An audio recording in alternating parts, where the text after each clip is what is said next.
और लेते हैं। मैं आपको बहुत अच्छी अच्छी चीजें समझाऊंगा इसमें। प्रोडक्शन पॉसिबिलिटी,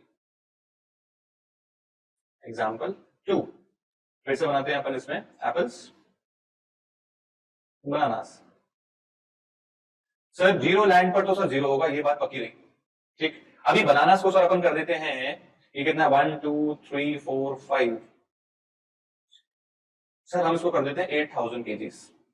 एप्पल्स को सर हम कर देते हैं 1000।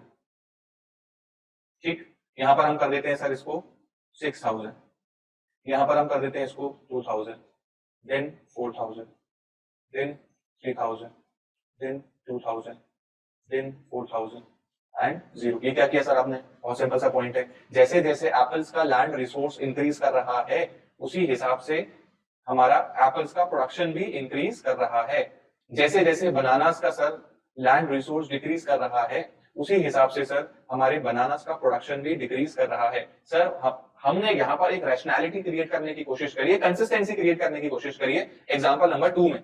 नेक्स्ट, अभी इसमें एक क्वेश्चन कि सर जब 100 एकर्स में आप बनाना प्रोड्यूस कर रहे हो तो आप 8000 केजीज ऑफ बनाना प्रोड्यूस कर रहे हो, लेकिन सर जब 100 एकर्स में आप एप्पल्स प्रोड्यूस कर रहे हो तो सर आप 4000 केजीज प्रोड्यूस कर रहे हो। इतनी नाइंसाफी क्यों कर रहे हो सर?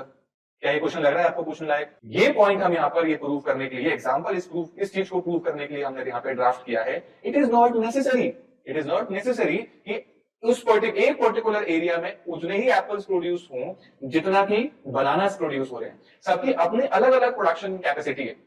अगर आप साउथ में जाकर एप्पल्स और बनानास प्रोड्यूस करोगे तो कम लैंड पे ज्यादा बनानास प्रोड्यूस होंगे, कम एप्पल्स प्रोड्यूस होंगे साउथ इंडिया में अगर आप जाते हो तो, क्योंकि वो बनाना डोमिनेंट लैंड है।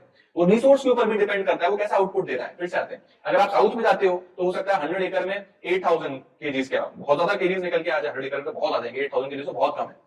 एग्जांपल ले लेते हैं, 100 एकर्स में साउथ में 8000 केजीज आते हैं, लेकिन यही अगर आप जम्मू एंड कश्मीर में प्रोड्यूस करोगे सिर्फ एप्पल से बनाना तो हो सकता है 100 एकर्स में कंपैरेटिवली वो 2000 केजी से प्रोड्यूस करे। So point here is it is not necessary कि यहां दोनों में कंसिस्टेंसी हो। क्लियर है? और व्हाट इज नेसेसरी, क्या चीज ध्यान देने की है और क्या चीज पक्का पक्का होना है, वो ये कि जैसे जैसे रिसोर्स इंक्रीज करेगा, जैसे जैसे रिसोर्स इंक्रीज करेगा वैसे वैसे प्रोडक्शन भी इंक्रीज करेगा, जैसे जैसे रिसोर्स डिक्रीज करेगा वैसे वैसे प्रोडक्शन डिक्रीज करेगा। ये पोर्शन हमें, this is a logical portion ना, ये पोर्शन लॉजिकली हमें समझ में आना चाहिए। प्रोडक्शन पॉसिबिलिटी, ये एक्चुअल में शेड्यूल है, कर्व नहीं है, शेड्यूल या टेबल। एग्जांपल 3, अब आप लोग मेरी हेल्प करिएगा। ठीक है, यहां मैं लिख रहा हूं एप्पल्स, यहां मैं लिख रहा हूं बनानास, जो भी हमारा आंसर आएगा वो इन केजीज होगा। ओके, मुझे बताओ 0 एकड़ लैंड पर कितने एप्पल्स प्रोड्यूस कर दूं? अगर 0 एकर्स पे मैं एप्पल्स प्रोड्यूस कर रहा हूं तो मैं 0 केजीज प्रोड्यूस कर पाऊंगा, लॉजिकल है। अच्छा, अगर 100 एकर्स पे मैं बनाना प्रोड्यूस कर रहा हूं तो मुझे बताओ मैं कितना केजीज बनाना प्रोड्यूस कर दूं? 10000। Very nice. सर मेरा मन 12000 लिखने का लिख दो, सर मेरा मन 50000 लिखने का लिख दो, भैया कोई मना नहीं है। नहीं सर मेरा मन 50 केजी लिखने का लिख दो, कोई इशू नहीं है। It is a theoretical concept, क्योंकि यहां पर केजीज की वैल्यू नहीं है, यहां पर कॉन्सेप्ट की वैल्यू है। कॉन्सेप्ट क्या है? Increasing and decreasing order. Okay, next, अगर मैं 30 एकर्स में एप्पल्स प्रोड्यूस कर रहा हूं तो मुझे बताओ कितना केजी में प्रोड्यूस कर दूं apples?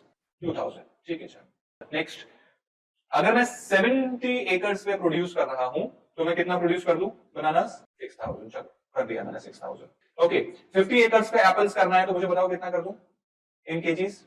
5000। Very nice, increasing order. Bananas कितना कर दूं 50 एकर्स पे? 5000। Very nice. Okay, apples 70 acres कितने कर दूं? 7000। बनानास कितने कर दूं 30 एकर्स पे? 2000। ओके, एप्पल्स कितने कर दूं 100 एकर्स पे? 9000। बनानास 0। क्लियर है सबको सारी पॉसिबिलिटीज? तो अभी ये जो अभी हमने कॉन्सेप्ट समझा है, इस कॉन्सेप्ट में हमने क्या चीज समझी है कि सर जैसे जैसे लैंड एरिया इंक्रीज करेगा वैसे वैसे प्रोडक्शन इंक्रीज करेगा। नेक्स्ट, जैसे जैसे लैंड एरिया डिक्रीज करेगा वैसे वैसे प्रोडक्शन डिक्रीज करेगा। तो अगर हम इसकी अंडरस्टैंडिंग समझें, अंडरस्टैंडिंग क्या है? एज द रिसोर्स, यहां पर लैंड की बात करते हैं, इंक्रीजेस, क्या मिल रहा है हमको? प्रोडक्शन ऑल्सो, ये प्रोडक्शन इंक्रीजेस कर देते हैं।